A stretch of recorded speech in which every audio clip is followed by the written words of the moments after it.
Planning a fishing trip shouldn't feel like a full-time job. With FishingBooker.com, you can find and book the perfect fishing trip within minutes. FishingBooker.com connects you with trusted fishing captains around the world. Booking is fast, easy, and secure, with access to verified customer reviews, loyalty rewards, and around-the-clock customer support. Everything you need to book with confidence is in one place. So head to FishingBooker.com and start planning your next fishing adventure today.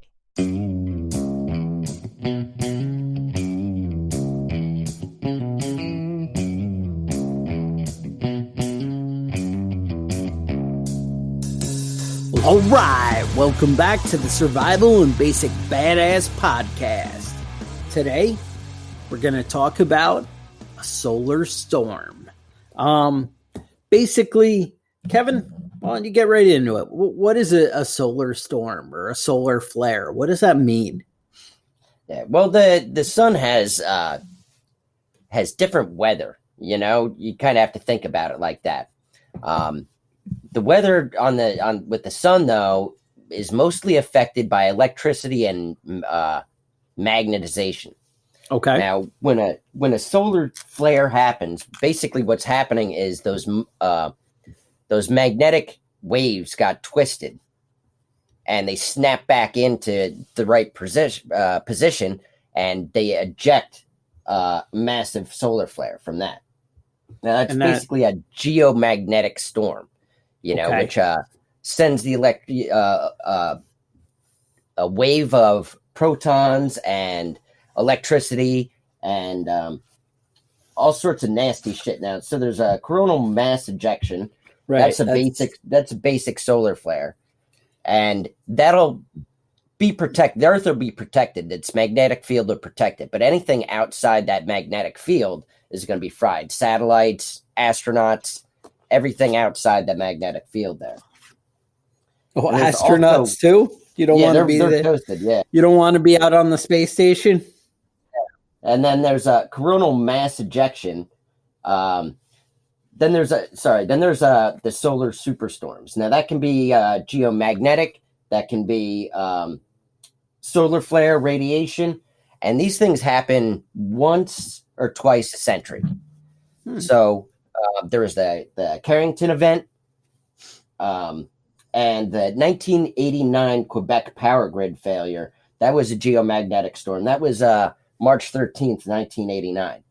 And that basically blacked out the northeast of the United States and the east side of Canada. Had some serious damaging effects all the way out as far as like Seattle and places like that. Now, when you have these storms, you're able to see the northern lights. You can see those, as far down as the equator. That's kind of the upside, right? You know, you get a little like light show, and all the power's out. People will die and whatever. At least you have a beautiful light show. The problem is with these I things, could get behind that. Okay, the way they hit the Earth's magnetic field and do the same thing. They basically twist it up and pull it, and then it snaps back into place. And when that snapback comes, it can travel around the entire planet. You don't have to be facing the sun. You don't have to be facing any specific direction for it to affect your area. So we're not safe at nighttime because it's nighttime. No. Okay. Right. Exactly. And the positive effect is that it has no effect on biological creatures like animals and plants and people. It's just all the electrical systems get fried. Basically, it sends a huge electrical burst into all the power lines in whatever direction they're going, back to the power plant and out to your house. And the major damage is done at the power plant because it'll just bring the temperature up to a couple thousand degrees immediately and melt everything. So power's out and it's not coming back on in the next few hours. Some of the heavier storms they're predicting could take 4 to 10 years to repair all the damage. Well, now, I know one of the big things we saw when we got into EMPs, which obviously this is a very similar type event, was that it's actually the transformers that are a big thing. Right. And we don't have a big readily available supply of transformers to be able to go out and replace them if they get damaged. So it's not so much that it's huge damage, it's that it's mass damage. Right. That it happens on such a large scale. That's where we get into trouble. Now, a solar flare, my understanding is it's even less devastating at the point. What it is when you have an EMP, it's a dramatic spike like a lightning bolt kind of thing, the way it interferes with electronics. Whereas a solar flare, they say it's something that'll usually last from 10 seconds to 3 minutes, where it's kind of a constant lower frequency as opposed to a hard pulse. This is more a constant, like you said, kind of heats up things and just really does a hardcore damage. I think our biggest fear is not so much that you have every single electronic device in our house is going to be wiped out, as more as a more subtle and less devastating thing. But then once things start to escalate, you have a cascading effect of, well, when the infrastructure starts to go down, the grid's down for 4 or 5 days or whatever, then things fall apart quickly. And we know that society as a whole, especially in America lately, doesn't seem to react well to devastating events. Right. It's been pretty clear over the past couple of months that a lot of people just go, full on retard and panic. that seems and, to be. That's why we had a shortage of toilet paper that didn't make any sense at all. That's why we had a lot of shortages made no sense. They was just people panicking and buying everything up. There were just a shortage of masks for a while there, and everybody it was because people panicked and they saw, a stocked shelf and they just bought everything they could buy. Yes. Now imagine this virus, except instead of everybody hunkering down in their home, getting their news on TV and playing with their phones, all that's gone. The electricity's gone. The news is gone. You're not getting any information from any government groups telling you what to do or how to panic, how to freak out. What should you do? And so nobody really knows what is going on in the rest of the world. All they know is that their small community is out of power. And that's where fear builds. Right. I think you end up with a day or two of, well, it's a power outage, it'll come back on. And people not, fully panicking to the extent that, you would with some other more where you have the understanding, when you have the media telling you, oh, Russia just invaded and, the world's ending, or New York City broke loose and people are rioting and burning down every single building. Although I got to say, I feel like we've become pretty numb to these dramatic events as a whole in society. We're like, yeah, they do that there. That's what happens. Yeah. All right. So here, let me give you a quick rundown of a lot of the infrastructure things that you can kind of expect, both with an EMP and with a solar flare. So electricity generation and production. See, that's what I was saying. Like if these transformers, or even if our power stations are overloaded, just getting things back up can be rather dramatic. So electricity is going to go down at least temporarily. Well, when that happens, gasoline production and transportation immediately starts to go down, right? I'm not saying that your cars are going to stop and everything. It looks like maybe with an EMP, it's not as dramatic, like all the vehicles stopping and that kind of thing. But remember, when gas runs out, or at least you can't pump gas, that's a problem. That was a major thing. We had a hurricane, not to cut you off, but we had a hurricane up here about 5-10 years ago.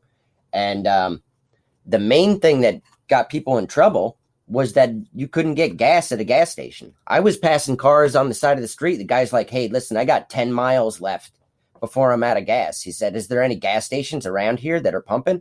I said, no, I've been driving on this road for an hour and I ain't seen anything in any direction. That's the stores are open. You can buy stuff, but you can't pump any gas. and you better have cash when you go in there. Right. And yeah, I think we need to touch on that cash shortage that our country seems to be having at the end of this episode. But anyway, moving right along. Think about in the Northeast and well, the North period, heating and fuel oil. Also think about steam and what that powers and does. Satellite and land-based telecommunication networks, transmission and control centers. All right. So all your texting, everything like Kevin said, Facebook. Imagine if you couldn't go to the Prepping Badass group on Facebook, what your day would be like. I mean, I don't even know how you get through, right? Yeah. I mean, right there, the psychological effects of not being able to enjoy Chuck's happy memes and things like that, you know, that's catastrophic, right? Data centers, data equipment, control centers, power supplies, and cooling. So also, if you don't have cooling on a lot of that stuff, it can have catastrophic long-term effects. Right. Now, this type of stuff, think about ATMs, you know, the different things that we have available to us. Even if you just go into the bank and they're like, hey, we're open, but we can't look in our computer and see what's in your account or know anything, and we have no idea, we can't really help you. These things, you know, it matters. So having a stockpile of cash sounds like a good idea. Something you guys may want to think about. Transportation systems in general, but it's also railroads, airports, harbors, any kind of inland shipping. So think about your grocery stores with your, you know, on-demand type supply chains where things, you know, are best. They have 3 days worth of supplies. And you know what, 3 days worth of supplies, that's 3 normal days, not 3 days of a panicked, psychotic, crazy world, right? So financial, the stock exchange, all that. What happens when that goes away for a little while, you know, when people are unknown of the future? Now, then it expands to like agriculture and food production and distribution. Your water supply. Now, cool if, you know, your water supply comes from a big water tower and it's going to come, but do you have pump stations and all these things that are going to... that water doesn't fill back up in that water tower without pumps. So you'll be supplied for a few days and hopefully they'll be able to get things running by then.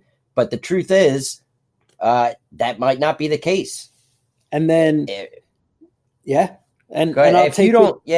all your power supply is shut off, 90% of those pumps will work for a couple of days until the generator runs out of power. And then that's it.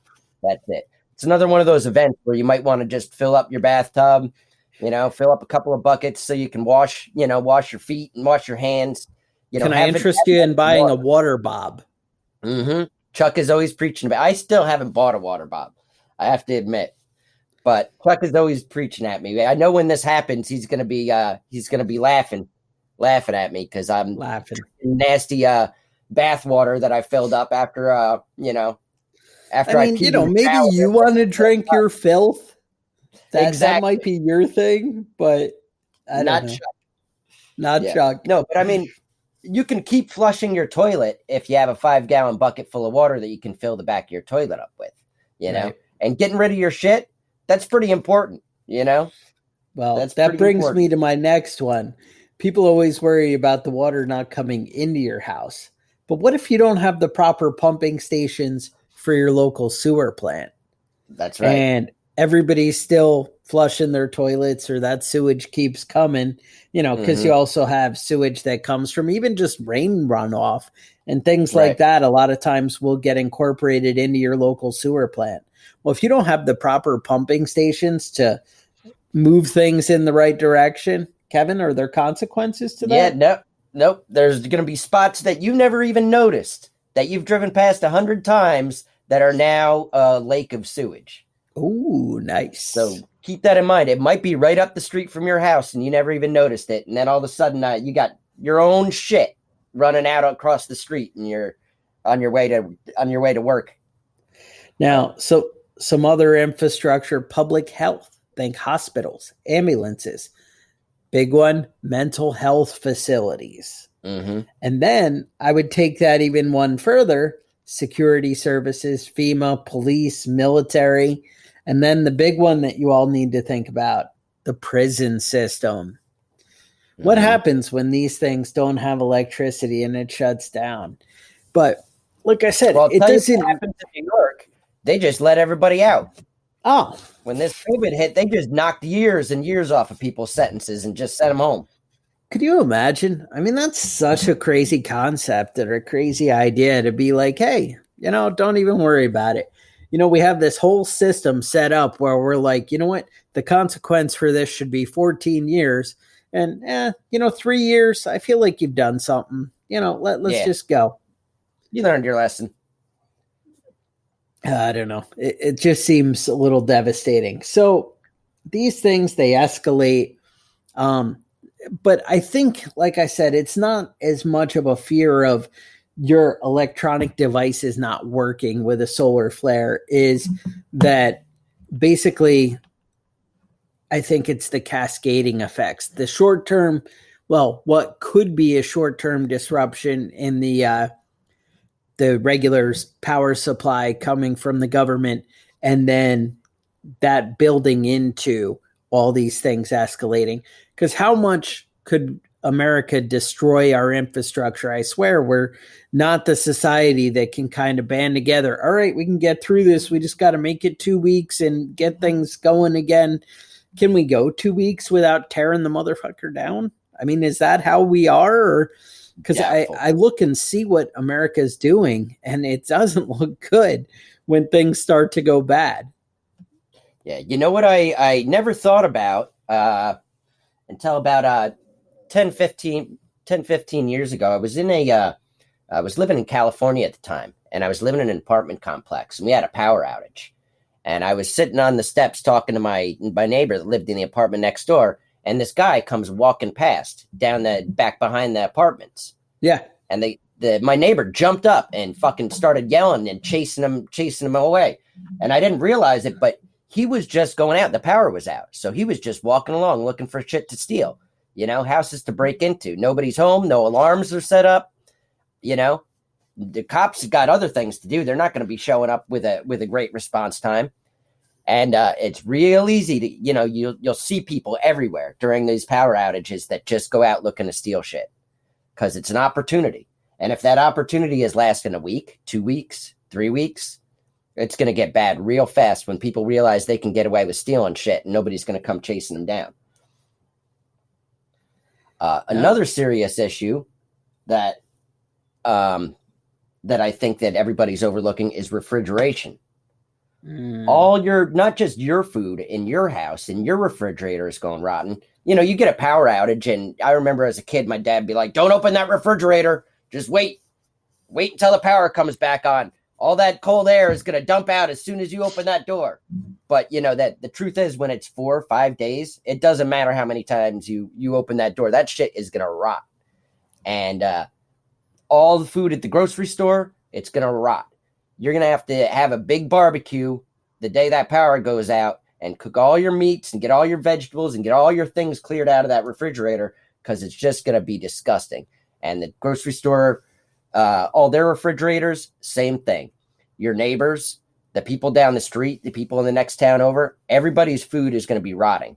And about a week into that, you're going to really be wishing you had a lot more dried goods, dried beans, dried rice, pasta, stuff stocked up in your house.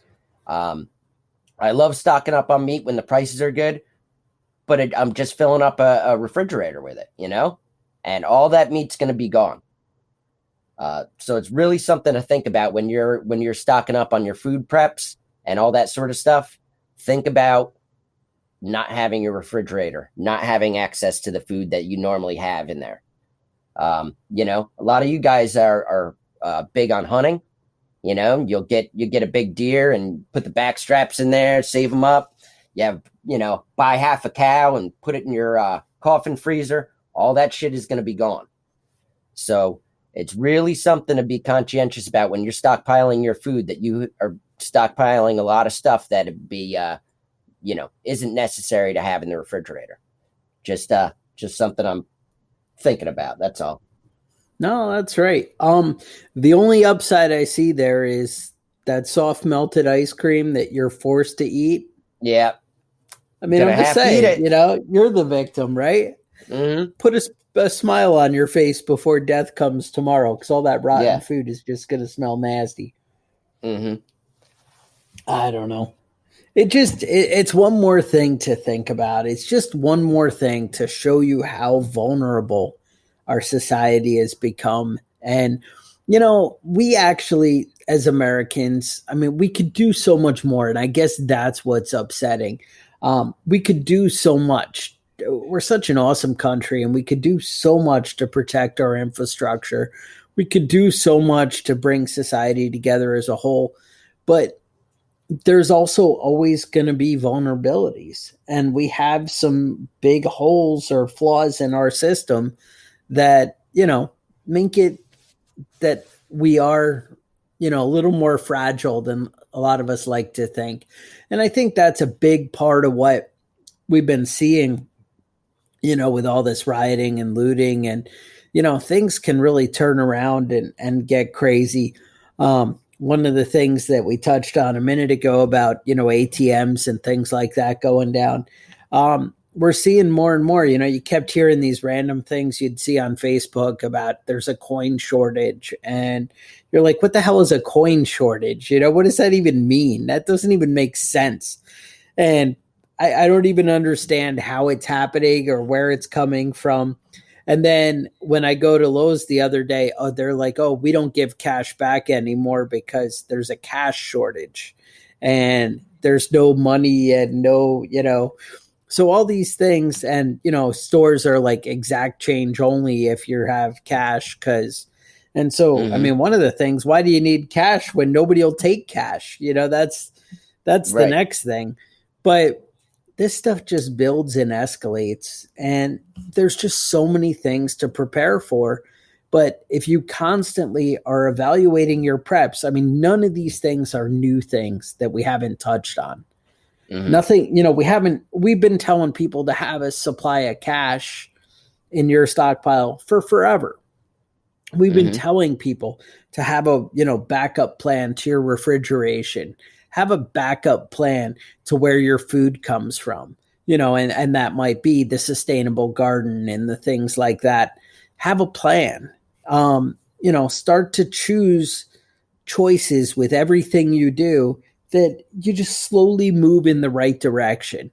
It's traumatic right now. Like, how many times have we said, hey, I mean, maybe not a lot of times, but I know we've talked about having masks in your stockpile. Because I know we talked about volcanoes and things like that and dust. And I know we did a pandemic episode where we also mentioned having masks in your preps and these kind of things. It's not that, hey, we were able to see the future. No, not at all. But when you start to consider and look at possibilities of what might come up, there are certain staples that over and over again we see, recurring. And having cash is kind of one of them. Having extra food storage that's dry goods, like Kevin just mentioned, having that stockpiled covers so many different scenarios. Nobody would have even thought that a pandemic would be something that you needed a stockpile of food for. That's not the kind of thing. But how much did that pay off when they said, hey, it's best if you don't go out to the store for the next month? And a lot of you guys were like, yeah, that's not going to be a problem for me. When there's a big shortage of toilet paper and paper towels, hey, I planned for that kind of thing. I have a little bit extra. I have redundancy built in. And it's hard. Also, when things happen like, hey, you're not going to be able to work for the next 3 weeks. And yeah, the government's going to put you on some kind of, payment thing here, what is it, unemployment, but that's not going to kick in for 3 weeks or 4 weeks. Right. You still got can you bills get by rolling for in. that? You got those bills. These are the kind of things, or not needing, if money's tight, maybe I don't need to go grocery shopping. And, we saw groceries go up a lot. I mean, very significantly. it's funny where I am. We have these stores called Lidl or Lidl or something. I don't know. It's Lidle. I don't even know how you say it. I haven't asked anybody because I don't really care that much. But it's like I don't know. They have more like generic stuff, and it's weird. The place isn't like ever packed or anything, so I don't know the deal. But I know I can go up there and buy a loaf of bread for like 62 cents versus, a loaf of bread is like $3.99 or $4.99 at Food Lion or whatever, and that's crazy to me. The difference. A carton of eggs is like 68 cents, whereas it's $3.99 at Food Lion. And yeah, I mean, eggs have shot up, man, lately. I don't know what the deal is with that, but eggs have like doubled in price. Yeah. I mean, so, having things that are options available to you and planning ahead, but having that little stockpile set aside that, kind of keeping your freezer full when that 1 week you go to the grocery store and there's zero meat. I mean, I was just reading on Facebook, somebody put out that they went to the grocery store. There was zero lunch meat, zero bacon, zero beef in the entire store. And then I've seen where the shelves are just stripped of meat. And then I come in 4 days later and there's all kinds of meat there. Well, if you're in a position that you can buy the extra when it's available and plan, but this is long-term planning. This is something that doesn't happen overnight. You can't be the guy who just jumps out and, hey, I'm going to go buy 1 million masks. I'm going to buy, 4 years worth of long-term food storage. I'm going to set up a garden. I'm going to go buy 50 sheep. I'm going to go buy a bunch of chickens, a bunch of bunnies and do this. No, but this is something you can build up over time. And that's what prepping is. It's preparing. And you don't prepare all at once. You prepare over time and in stages. And you slowly do just a little more. Hey, this is something I can do. Or, money's really tight right now, but I can use my time and build up my infrastructure around my house where I, put up some, fencing or at least clear land. Maybe I can clear and make a more usable field. That costs me $0, that kind of thing. Start to plan and see what you can do to improve your situation long term. And the more you can prepare and plan, and don't forget security. I feel like security might be one of our next steps coming up. Guns are ridiculously disappearing all over the place off the shelves. Their ammunition is ridiculously getting harder and harder to get, where it's either not available or you're paying such a high premium that it's unbelievable. Yeah. They said a 40% increase in sales in ammunition this year from last year. They said that one of the ones I read was 2 weeks ago that 41% of gun sales were first-time gun buyers. That's crazy. I hope that's going to help us as far as the the gun movement there, as far as people being a little more on board if there's a lot more gun owners out there. But people are scared. And these are things you need to think about. Think about how you're going to protect your family, how, things are going to play out for you. And the idea with being a prepper is to be at least one step. I'd like you to be 10 steps ahead of the other guy. But you need to at least be aware of what's happening around you and what's going on. And it's just one more thing. Solar flares are a thing, and it is something to keep in the back of your mind. Just like EMPs, there's so many countries out there that don't like us and would be happy to take advantage of an opportunity where we're looking weak and vulnerable. And I got to say, with everything going on in our streets these days, America's looking rather weak and vulnerable with the way that we've been acting like children. It's kind of crazy. And our politics are just crazy and out of control. We're so at each other's throats. We're so not unified. We're so against each other. And, people are like, well, if you just accept everything and go along, then we can have peace and no conflict and nobody will be offended and everything will be great. But, you need to decide what's really important to you and what's worth fighting for. And I feel like if we keep going down this road, when you stand for nothing, just you're ripe for the takeover, ripe for somebody to walk all over you. And that may be your own government. But so start to think about how you can improve your preps, improve your situation, and look ahead, try and see, hey, what might be coming and what can I do that's going to prepare me for multiple events, multiple possibilities. And that's how you succeed. That's how you're prepared. So, Kevin, that's what I got. You got anything you wanted to add? Yeah, did want to touch on real quick. I wanted to touch on hunting. I know a lot of the guys out there that aren't into prepping say, a lot of the guys that I've talked to about these sorts of things before have said, I'm not worried about it. If there's no food, I've got a gun, I can go out and hunt and I can do all that, take care of myself that way. And that's fine. But in a situation that we're talking about, everybody's going to think that. Everybody's going to think I can go hunting. Now, there's no seasons because everybody's just shooting anything they see. And it's not going to be long before that population of deer, whatever it is you're hunting, can't reproduce itself the way it could, when we're regulating the hunting. And there's a decrease in 40% during the Great Depression of white-tailed deer in the United States because everybody was out hunting. Wow. And you need to be thinking about that. It's real easy for you to go out and find a white-tailed deer during hunting season and sit up in a stand and take it home and great, you've got some meat. But if everybody's doing that same thing all, throughout the entire year, it's going to be a lot harder to find something to take home with you. So just putting that out there, it's great to be able to hunt and provide meat for your family. But if everybody else is doing it, it's going to be a lot harder for you to catch anything. That sounds right. Even squirrels, anything, all that little stuff, all that little game that you're thinking you can count on, it really will disappear in short order. The only thing I can see as an upside there is if it all disappears, then maybe they'll leave my freaking garden alone, right? That's right. I don't know. Eat all those woodchucks and rabbits. Those of you that are thinking about, upping your guns and your gun stuff, maybe think about Tac Pack.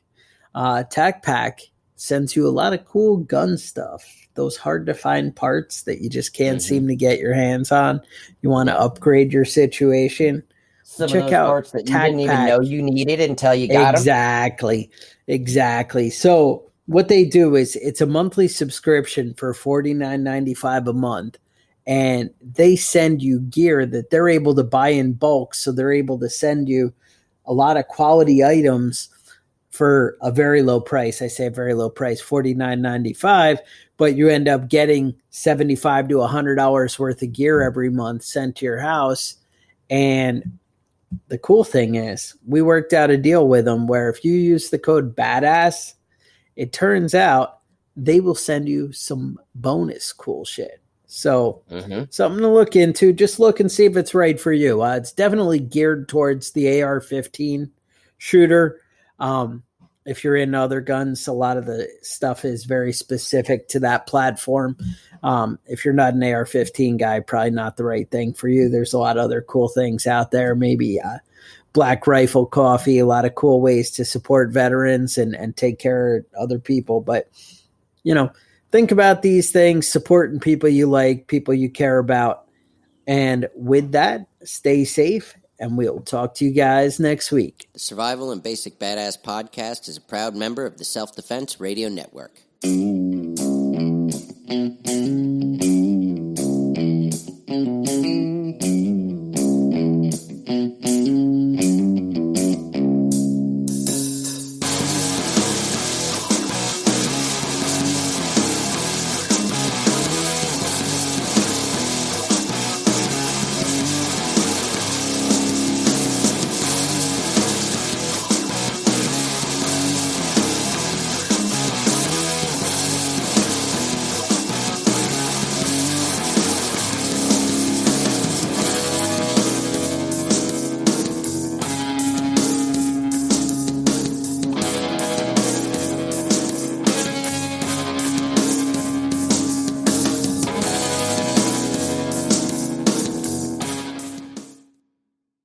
Planning a fishing trip shouldn't feel like a full-time job.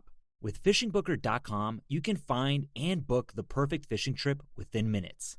FishingBooker.com connects you with trusted fishing captains around the world. Booking is fast, easy, and secure, with access to verified customer reviews, loyalty rewards, and around-the-clock customer support. Everything you need to book with confidence is in one place. So head to FishingBooker.com and start planning your next fishing adventure today.